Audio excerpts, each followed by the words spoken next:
Bon alors on dit quoi, my loves? On dit quoi? J'espère que vous allez bien. Je vous retrouve pour une nouvelle vidéo où on va chouchouter, prendre soin de nos cheveux. Aujourd'hui, on réalise une chantilly aux graines de lin pour s'occuper de nos cheveux, favoriser et surtout maintenir la pousse de nos cheveux. Donc en termes d'ingrédients, on aura besoin de graines de lin, bien évidemment. J'achète mes graines de lin chez Auchan ou au magasin bio. On aura aussi besoin de beurre naturel. Donc moi j'ai choisi beurre de karité et beurre de cacao, mais vous choisissez le beurre que vous préférez. J'ai utilisé du BTMS végétal. Le BTMS, c'est une cire c'est une cire émulsifiante d'origine végétale qui est utilisée en fait pour ses propriétés de conditionneur. Donc on va revoir ça plus tard. Ensuite, vous aurez aussi besoin de mettre une huile végétale. Pour l'instant, je ne vous révèle pas ce qu'il y a dans ce flacon d'huile végétale parce que ce n'est pas le principal. Vous choisissez l'huile végétale de votre choix. Voilà, comme ça, on met tout le monde d'accord. Alors pour cette recette et pour toutes les personnes qui me posent la question à chaque fois, cette fois-ci, j'ai utilisé des mesures bien précises, des quantités bien précises, donc je vais vous les expliquer, mais vous n'êtes pas obligé, vous pouvez faire à la louche, vous êtes libre. Ma balance, je l'ai achetée chez Jiffy, c'est une balance alimentaire, et l'avantage c'est qu'on peut mettre un conteneur vide dessus et ensuite réinitialiser à zéro pour avoir le poids des ingrédients qu'on va mettre dans notre conteneur. Je commence par mettre 30 grammes de BTMS. Le BTMS est un émulsifiant qui est doté de propriétés démêlantes. Il va rendre les cheveux brillants, souples et faciles à coiffer. C'est pour ça que je le mets dans cette chantilly-là. Encore une fois, ce n'est pas obligatoire. Vous êtes libre de mettre ou de ne pas mettre. Je vous montre ce que je fais, je ne vous dis pas ce que vous devez faire. On procède ensuite à notre beurre suivant, qui est le beurre de cacao. Alors c'est un beurre qui est très très dur, au sens qu'il est solide, beaucoup plus solide que le beurre de karité par exemple. Le beurre de cacao, il est utilisé en soin pour les cheveux qui sont abîmés, pour les cheveux qui sont secs. Il va nourrir le cheveu tout en lui rendant sa brillance. Si vous avez une sécheresse capillaire, le beurre de cacao, c'est un émollient naturel qui est riche en acides gras à chaîne courte, en acides aminés, vitamines, minéraux. Il y a du magnésium, du zinc, du calcium, du potassium. Il y a plein de bons éléments dedans. Donc, il peut nourrir en fait la peau de votre cuir chevelu dans votre crâne et il peut aussi aider à la santé générale des follicules. C'est pour ça que moi, je l'utilise dans une chantilly que je vais utiliser sur mes longueurs. Donc, comme vous pouvez le voir là, j'ai galéré pour ajouter juste les 10 grammes de beurre de cacao parce que c'est vraiment très dur. Donc, prenez votre temps, mais en tout cas, à un moment donné, ça m'a énervé. La balance aussi s'est éteinte. Bref, vous allez voir à un moment donné que c'est revenu à zéro. Mais j'ai mis 10 grammes de beurre de cacao. On passe ensuite à l'ajout du beurre de karité, qui doit être un de mes beurres préférés. J'ai mis 20 grammes de beurre de karité. Ce que j'aime avec le karité, c'est que c'est un protecteur, un régénérant. Il s'utilise pour la beauté de la peau, des cheveux, du corps. Bref, franchement, le beurre de karité, c'est la base de la life. Donc, une fois que la partie nutrition est prête, on va passer à la partie hydratation. J'ai pris 50 centilitres d'eau. Vous pouvez prendre de l'eau minérale. Là, il y avait de l'eau du robinet dans cette bouteille, mais c'est pour vous montrer que j'ai pris 50 centilitres. Si vous n'avez pas de verre mesureur comme moi, prenez 50 centilitres d'eau, de l'eau du robinet, de l'eau minérale, peu importe. De toute façon, on va faire bouillir le bail. Donc, clairement, ce sera purifié à un moment donné. On verse l'eau dans la casserole. Pour cette recette-là, j'ai réalisé beaucoup en termes de quantité parce que j'ai fait à côté un gel que j'ai gardé pour les coiffures et ensuite la chantilly. Je prends ma cuillère mesureuse qui vient de chez Ikea et j'ai rajouté maintenant mes graines de lin. Cette cuillère mesureuse fait 15 millilitres, donc j'ai fait 3 fois 15 millilitres. Pour convertir des millilitres en grammes, il suffit de multiplier par 1,03. C'est Google qui me l'a dit. C'est notre ami à nous tous. Celles qui me suivent sur les réseaux sociaux, vous savez que je consomme des graines de lin souvent au déjeuner parce qu'elles possèdent de nombreuses vertus pour la santé. Elles sont nutritives, anti-cholestérol, elles luttent contre la constipation. Bref, elles sont bourrées de bons éléments. Alors, si elles sont utiles en usage interne, ingérées donc, elles le sont aussi en cosmétique, à partir du moment où elles sont transformées en gel de lin. Et le gel de lin, en fait, il possède des vertus hydratantes grâce à sa forte teneur en eau. Il se rapproche un petit peu de l'aloe vera, mais il est beaucoup moins riche en eau que l'aloe vera. Non seulement il va aider en fait à plaquer vos cheveux quand vous allez l'utiliser pour réaliser des coiffures, mais il permet également de faciliter le démêlage grâce à ses propriétés assouplissantes. Et c'est pour ça que moi je me sers du gel de lin. Donc comme vous voyez, je vous ai déjà montré une recette où je faisais mon gel aux graines de lin. Je vais vous inviter à regarder cette vidéo-là si vraiment vous voulez savoir le détail. Mais voilà, une fois que j'ai atteint à peu près la consistance qui m'intéresse, je vais arrêter l'ébullition de l'eau chaude. Et une fois que c'est fait, une fois que j'aurai éteint donc du coup le feu, on va passer au filtrage. Je me sers d'une passoire vraiment classique dans laquelle je verse mes graines de lin ainsi que mon gel. Essayez d'utiliser une passoire qui est relativement fine pour pas que les graines tombent à l'intérieur de votre mélange. Voilà à quoi ça ressemble. Comme vous pouvez voir, on voit le côté mucilagineux des graines de lin. Moi, je les conserve. Une fois qu'elles sont refroidies, je les mets dans un sac de congélation, je les mets au congélateur et je m'en resserre entre 2 et 3 fois. Parce que le gel, en fait, il n'est pas complètement terminé après un usage. Donc, je vais enlever les 2 ou 3 petites graines qui sont tombées dans mon gel en mode incognito.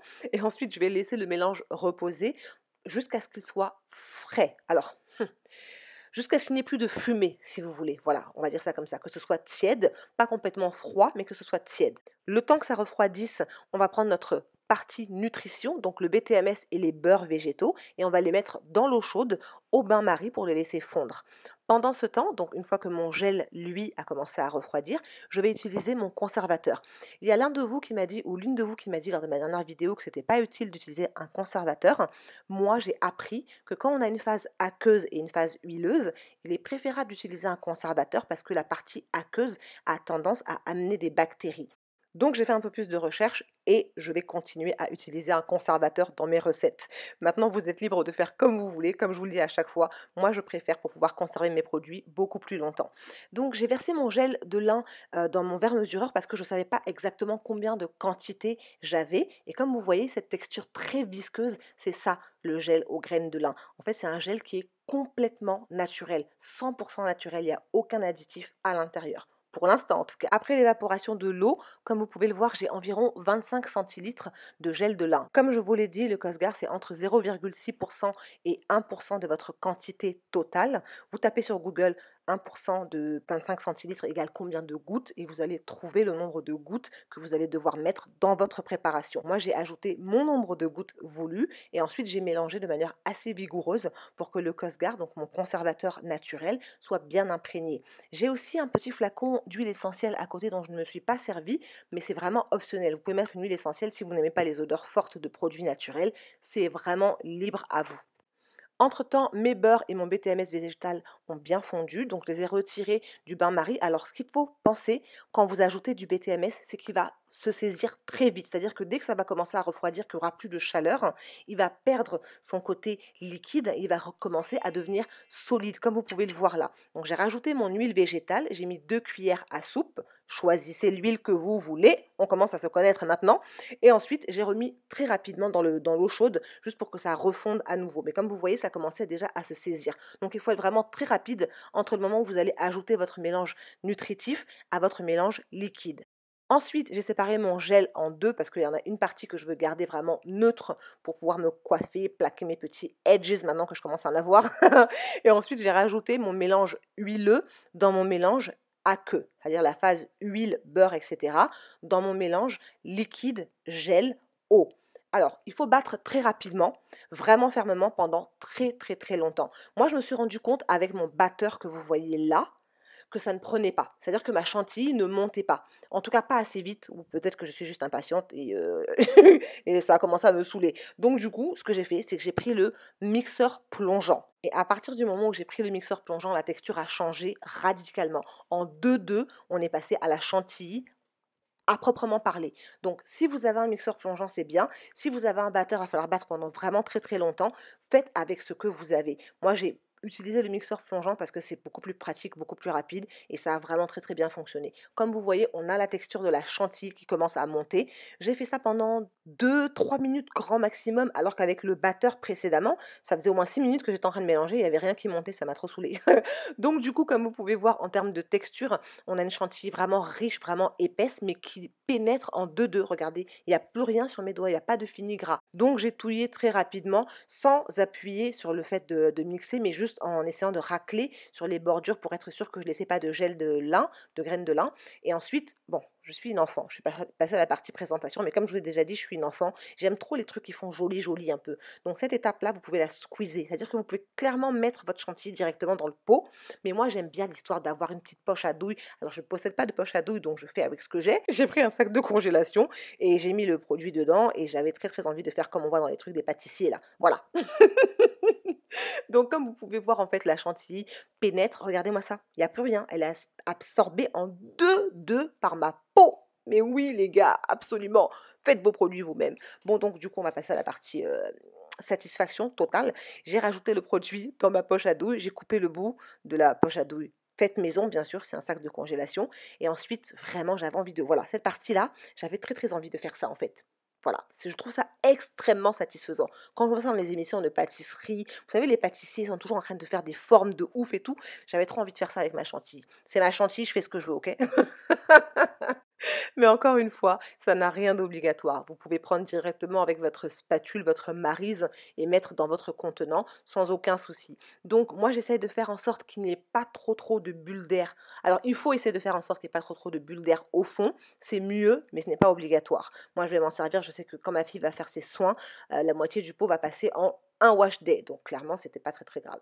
Ensuite, j'ai mis le reste du gel aux graines de lin dans un autre pot. Donc ça, c'est le pot dont je vais me servir de manière totalement aléatoire quand je voudrais faire mes twist out, mes braid out, ou même quand ma fille aura envie de faire des coiffures un petit peu ondulées, on se servira de celui-là. Mais je sais qu'il va finir très rapidement. Pour les petits pots, je les achète chez Carrefour et ils coûtent 1,95 € ou 2 € en fonction de la quantité. Le gel aux graines de lin, je vais pouvoir le conserver dans mon frigidaire pendant 15 jours maximum, mais je sais qu'on va s'en servir un peu plus rapidement que ça, parce que ma fille a une idée en tête, et puis du coup on va faire ça avec le gel aux graines de lin. En ce qui concerne la chantilly, celle-là je vais pouvoir la conserver, pareil je les conserve au frigidaire, et je vais la conserver un mois, peut-être même un mois et demi. On passe à la partie application. Je voulais vraiment vous montrer le résultat de cette chantilly sur les cheveux et pourquoi je l'utilise sur mes cheveux. Alors, comme vous pouvez voir, je suis très sexy. C'est le côté qu'on ne vous montre pas. Le cheveu crépus est très sexy quand il sort du foulard. Moi, je suis en télétravail à la maison. Donc, quand j'ai une réunion, tout ce que je fais, c'est que je refais un petit peu mes vanilles, là, mes vanilles collées. J'attrape ça, j'ébouriffe un peu le derrière. Voilà, je me recoiffe rapidement. Je mets mes petites boucles d'oreilles parce que quand même, il faut faire la jolie go. Je dessine mes sourcils et je passe en visio avec mes collègues. Mais sinon, mes cheveux sont toujours en arrière sous mon foulard et ça les protège. Donc, comme vous pouvez voir ici, mes cheveux sont très secs. Mes longueurs sont très sèches. Je n'avais pas fait de masque nourrissant lors de mon soin précédent. Donc, ils ont vraiment besoin de nutrition et d'hydratation. Je commence par vaporiser un tout petit peu d'eau sur mes cheveux pour les rendre plus malléables et leur apporter la première phase de l'hydratation. Et ensuite, une fois que c'est fait, je vais prendre maintenant ma chantilly. Ce que j'aime avec cette chantilly qui contient du gel aux graines de lin, c'est que ce gel, incorporé à une chantilly, il va permettre d'apporter l'hydratation dont les cheveux ont besoin à cause du gel aux graines de lin, mais aussi il va discipliner mes cheveux et il va faciliter certaines coiffures. Quand vous l'utilisez par exemple en gel tout seul sur des twist out, c'est juste magnifique. Mais quand il est utilisé en chantilly, il apporte le côté nutrition. Et comme vous pouvez voir, regardez comment mes cheveux sont ultra hydratés. Il n'y a pas de dépôt, il n'y a pas de résidus. Donc je vais faire exactement la même chose sur toute ma tête et je vous retrouve donc quelques instants plus tard. Mes cheveux sont nourris, comme vous voyez, on voit la brillance. Là, pour l'instant, ils sont encore mouillés, donc il y a un petit peu de dépôt, mais je vais garder mes cheveux comme ça pendant 2-3 jours. Si jamais j'ai des réunions, je les garde de cette manière-là. Mais sinon, quand je vais les défaire, là, je vous retrouve 2 jours plus tard quand j'ai défait mes cheveux. Ils étaient bien secs. Vous pouvez voir, mes cheveux sont extrêmement nourris et regardez la définition. Regardez la définition. On a des cheveux qui ne sont plus du tout secs, qui sont bien souples, bien nourris, bien hydratés.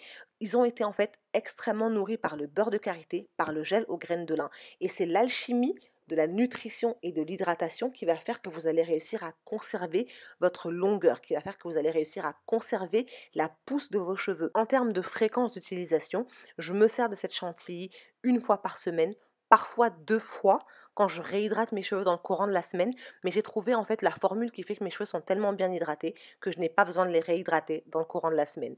Donc voilà my love, c'est tout pour cette vidéo. Si jamais elle vous a plu, vous savez ce qu'il vous reste à faire, vous abonner, c'est de ce côté-là. En attendant une prochaine vidéo, moi je vous fais plein de gros bisous et je vous dis à très vite. Mouah.